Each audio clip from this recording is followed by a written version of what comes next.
The Gorton and Denton by-election is too close to call, and that might explain some of the grubby tactics used by both Labour and the Greens in their desperate bid to stop reform. Sunday Telegraph editor Allister Heath has called the sectarian nature of this vote abominable and warns us what might happen if the Greens win. I hate the way this by-election has ended up showing up the sectarian nature of a growing number of constituencies in the UK. I think it's a disgrace that voting is effectively taking part on the basis of race and religion, that people of different races and religions seem to be voting in different ways. Yeah. And I think that is an incredibly retrograde step. Tim, has Zach Polanski been in touch? No, Have we hasn't. the lesser spotted Polanski? I still haven't found him either. So maybe we'll find him next week or in a future week. We look forward to having him in here for a green tea. Gorton and Denton, it's on a knife edge. We're going to Yes. be bringing everybody a super emergency by-election special podcast tomorrow morning, Yes. as soon as we know yeah. the result. Unless it's a really close count. What are we going to do if it's a close count? Oh, it shouldn't go on that long because I imagine turnout will still be pretty low. Yeah. Reform has slightly talked down its chances, which is expectations management. Mm-hmm. But for Labour and Green, the battle is to persuade local voters that they are the party that is closest to reform. So vote for us if you want to win. Normally, the Lib Dems are the masters at this. Yeah. You know, they produce those hilarious charts, which sometimes do not reflect the numbers at No. all, but they always say only the Lib Dems can win here. Yeah. Not here, though. They're not even at the races, are they? Well, the Greens are accusing Labour of dirty tricks. Ooh. Because they Ironic. sent round a leaflet to people which claimed that an organisation called Tactical Choice had said that Labour is the only party that can beat the reforms in this area. It said, quote, based on new predictions, we recommend voting Labour. Tactical Choice doesn't seem to exist. No, it's just a massive scam. This is literally why this is one of the dirtiest by-elections that's ever been fought, by the way. Yes, it's not far off saying Mr. Tom Studley says only Tim Stanley can win round this. here. Yes, that's right. Labour haven't denied it, saying they will, quote, take no lectures from the Greens about fake news and dirty tactics. Remember, Yeah. they're accusing the Greens of stirring up sectarian tensions with their famous video of politicians linked to Israelis and to Indians. Let's be honest, Labour haven't got a leg to stand on this. Do you remember some of the dirty tactics that were used during the Corbyn campaign by Corbynistas? We had that situation where Ian Duncan Smith took delivery at his constituency office of a dead rat, Yeah. which they blamed on Corbynista activists. I'm not sure they ever proved it. Mm-hmm. There were some horrendous methods used there. I mean, you only have to actually have a conversation with the Labour guy that stood against Corbyn in Islington North last time round for some really sordid stories When about Corbyn what, was running as an independent. exactly what grassroots people get up to just blows the mind. And of course, Corbynites would point out that we're currently excavating a scandal where Labour Together, the Starmerite front group, is accused of hiring people to dig up dirt against journalists, which they then handed on to GCHQ.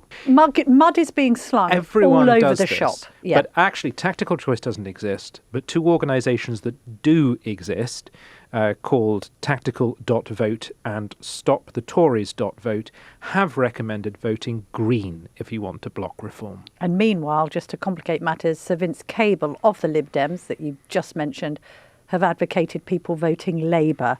So everyone's advocating for people to not vote who they want to vote for simply to keep Nigel Farage out. We will find out in the small hours whether they've succeeded in that aim.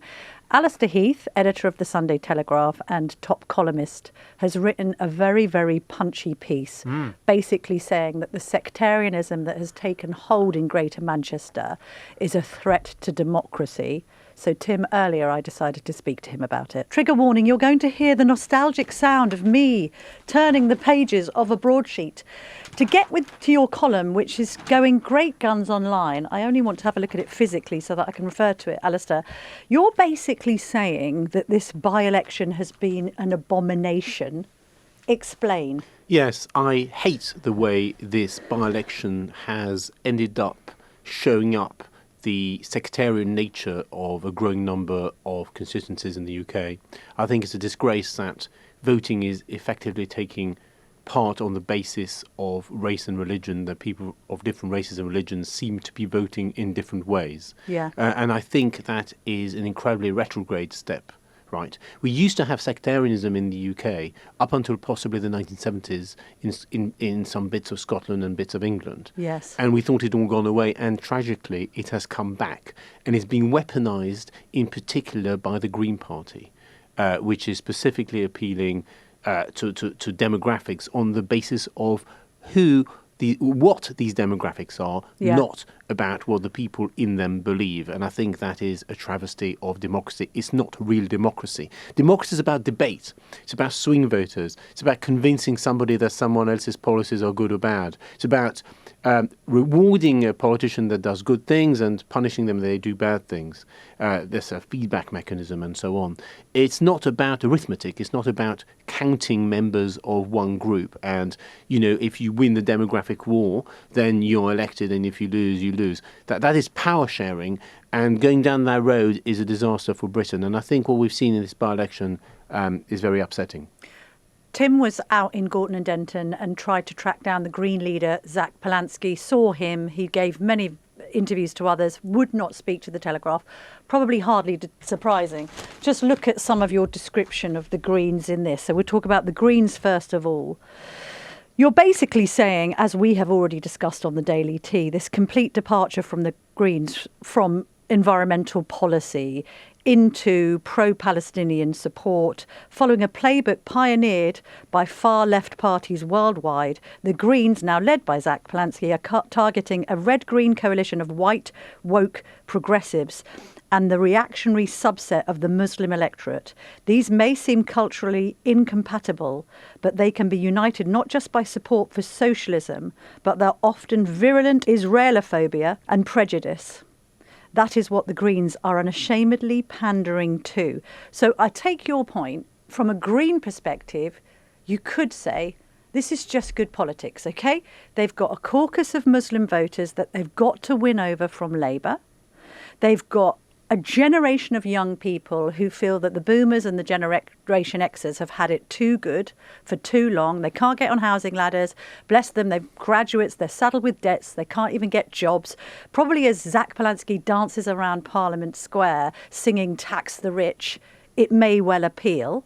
And, of course, they're mopping up the Corbynistas who have failed to realign themselves with Jeremy Corbyn because of this problem facing your party, which is actually being dealt with at a committee today. Who's going to lead your party? Will it be Corbyn or will it be Zara Sultana? So with all that in mind, Allister, if you are hard left and of this disposition and you're virulently pro-Palestinian, Zach Polansky's the next Messiah, isn't he? Yes, I mean, that's it. But I think there's a number of points here. First point is that the Green Party are an extreme left party. I think they're the most extreme party to have ever broken through in British politics. I think that's deeply worrying. It's the first time we effectively have, a communist-style party in Britain. We've seen lots of those kinds of parties in continental Europe. Every country in Europe has got these sorts of parties, far left parties, far right parties, and so on. In France, you've got La France Insoumise, which is basically a revolutionary communist, woke, extremely anti-Israel party. That's basically, it's a very similar party to the Green Party. Labour, yeah, so right. So the first time that the dam broke and that someone with extreme views became was projected to the front of British politics was when Corbyn took over the Labour Party, right? Yeah. He lost 2 elections and was booted out. And Keir Starmer, to his credit, got rid of Corbyn himself and the hardcore of Corbynites. But that did not purge the body politic of Corbynism. And they had a look around and, some of them went to some of these so-called pro-Gaza independents. And you've got this attempt by Jeremy Corbyn to set up his own party. But really all of that is small beer compared with the rise of the Green Party, which has been transformed and become this far-left party. So we now have a far-left party. That's not the Labour Party. We've got a disintegration of the left, and you've got probably 15 or 20% of the population in the UK who are now basically on the far left, and who think that Labour and the Tories are basically the same thing. Yes. And they're not really interested in tactical voting other than on the margins. That's what people haven't realised yet. They are true believers. They are ideologues. They want to back a genuinely different party. And now you have the Green Party. By the way, in a completely non-extreme sense, you've seen also eruption on the right, of course, with the rise of Reform, which is a mainstream centre-right party, a modern Thatcherite party, effectively. And they've also obviously led to the disintegration of the old right-wing coalition of the Conservative And I Party. want to get on to Restore and Advance in just a moment, by the way. But yes, stick to your thinking on the far left. Yes, so that's the far left for you. So the far left, the demographics of the far left are united by two principal causes, even if they disagree with on everything else. One cause is socialism. They basically believe in much higher taxes, redistribution, and so on. And that unites young left-wing progressives with the subset of the Muslim electorate who are reactionaries, basically. So not all Muslims, but a big proportion of that electorate likes the idea of higher taxes and more redistribution.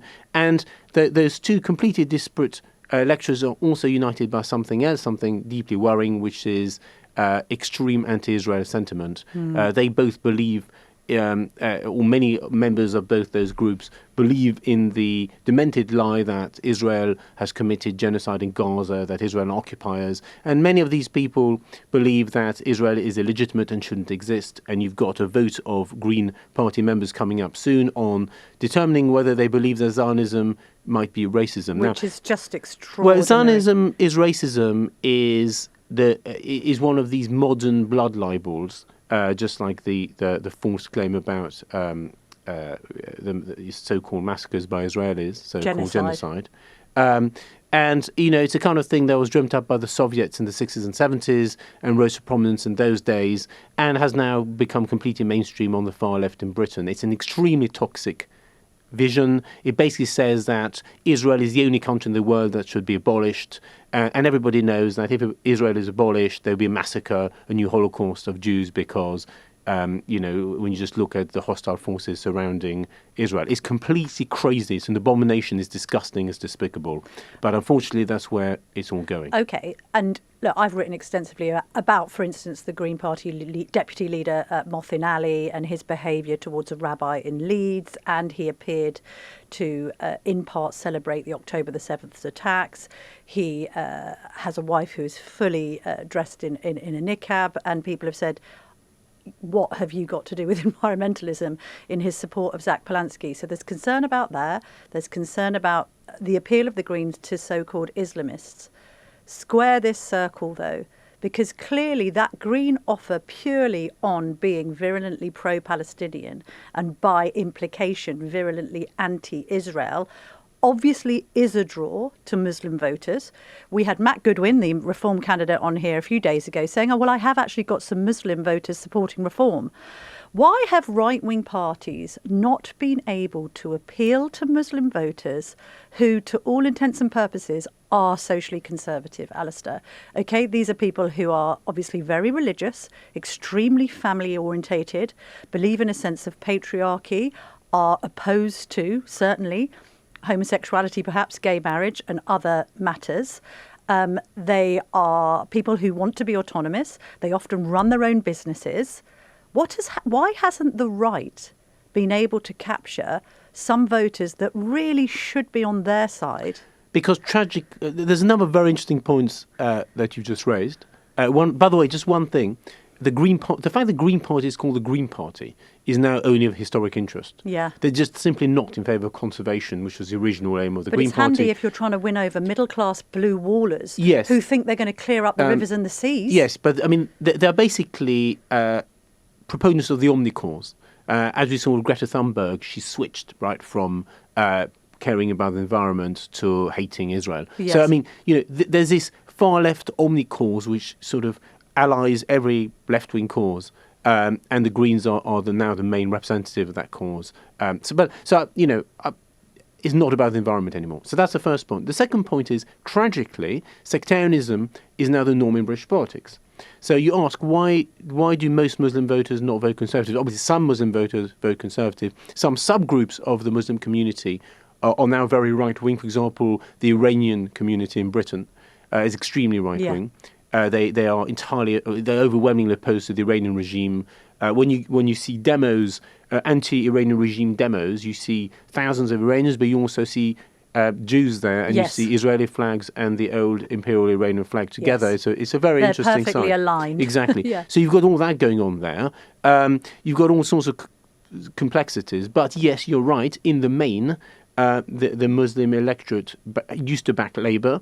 And that all fragmented after the Iraq War, and now, and probably many of them are turning to the Green Party, and of course, a lot of them backed the so-called pro-Gaza independence at the last election. So you've got that going on, but at the same time, the Conservative parties hoovered up the Hindu vote. Yes.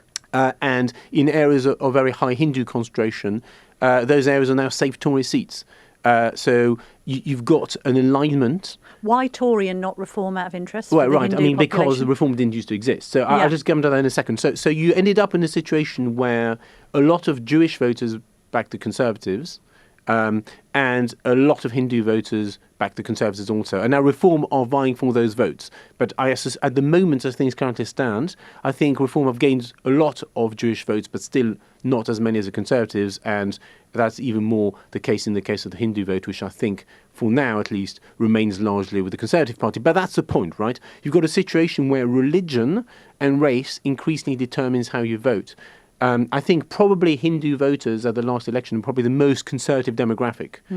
Also, by the way, people who said they were regular Church of England goers were pretty conservative. Yeah. And So we're basically turning into Northern Ireland. it's a tragedy, I think. We're turning into Northern Ireland to a certain degree. You know, I sort of mentioned in my piece I'm semi-seriously forecasting that were things not to change and current trends were to go on for a number of decades, we would be moving towards some sort of Lebanese-type situation. Yeah. Which obviously would be horrible. Explain that a bit further, Allister. In Lebanon, and of course we're not there, right? But I'm just Yes. speculating here. But in Lebanon, the different religions are allocated different posts in the government. So, for example, the president has to be of one category, the prime minister a different category, and the head of the parliament a third category. There are quotas for religions in parliament. You vote for religious lists, effectively, depending on which religion you're part of, whether you're Christian, whether you're Muslim, etc., etc. The whole thing's formally divided up. It's a power-sharing agreement, not a real democracy, in my view. And we see that in Northern Ireland, of course. That's what we're more familiar with. It's power sharing, not real democracy, and I'm against that. I think that's terrible. I think we should be individuals. Groups exist, religions exist, and you can be British and part of any religion or any race, and that is very, very important. But I don't think that just simply looking at somebody or figuring out their religion should then tell you with a very high probability which party you vote for. I think that is very bad. I think it's very important that democracy is more than just vote counting, right? It's about discussion, about convincing people. It's about swing voting. But, in a purely sectarian system, you have no swing voters. Well, I'll give you an example of that. A Daily Tea fan, Angela, wrote in to say that she lives in the constituency and had received through her door a letter from Hope, Not Hate, which is an interesting organisation. It hates organisations like ours, the Telegraph, because God forbid, Allister, you and I might be on the right. And apparently that's a nasty, dirty, bigoted thing to do. And this leaflet basically suggests that if you vote for reform, you may as well be aligned with the devil. We must stop hate from infecting politics in Gorton and Denton. They're pointing out in this leaflet that Matt Goodwin has said all of these controversial things. They've again alluded to the idea that Tommy Robinson, currently out in America, apparently meeting with Donald Trump and others, has endorsed Goodwin and all the rest of it. So it's a very, and I make the point about Hope Not Hate, they don't have any business involving themselves in a local election, and yet they still do. So the offer to the left from any of these parties, we heard it from Keir Starmer at PMQs, this confected situation where he can just stand up and attack Nigel Farage. Another situation where a Muslim Labour MP got up and started talking about Islamophobia. Another occasion where Keir Starmer was able to point out the Greens' mad drugs decriminalisation policy. Yeah, let's make heroin legal, everyone.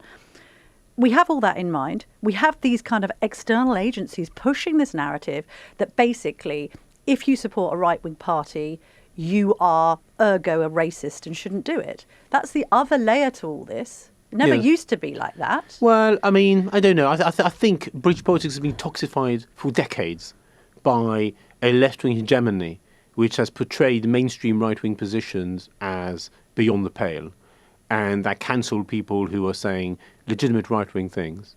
And I think that lasted for several decades and was a catastrophe, and is one of the reasons we never had a proper conversation about immigration or why governments were able to ignore the will of the electorate on that.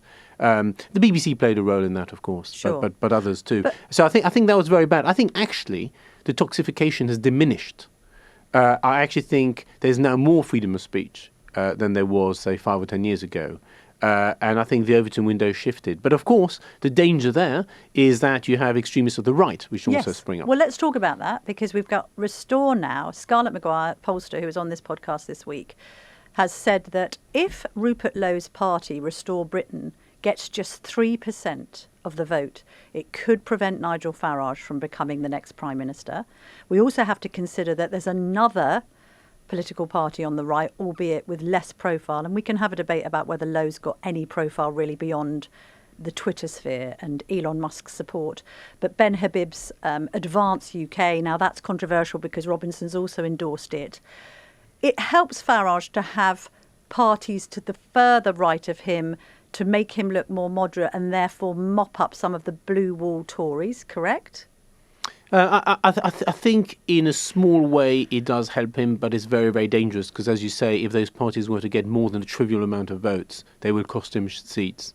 And if you have a very close election, the left could basically win the next election because of divisions on the right. I mean, it's bad enough having reformed the Tories, killing each other. A four-way split's not great. Well, that'd be the end. That'd be the end, and then you'd end up with the Greens and the SNP and Plaid Cymru and all these people in power, and the most left-wing, even more radically left-wing government than we currently have. And we already have a very left-wing government, and that's the point. But you'd have an extreme left government, basically. But those righties are going to try and out-Farage yes, but I mean, on the issue that you've raised, the issue that yes. sectarianism in politics is an abomination, that this by-election is, exemplifies that.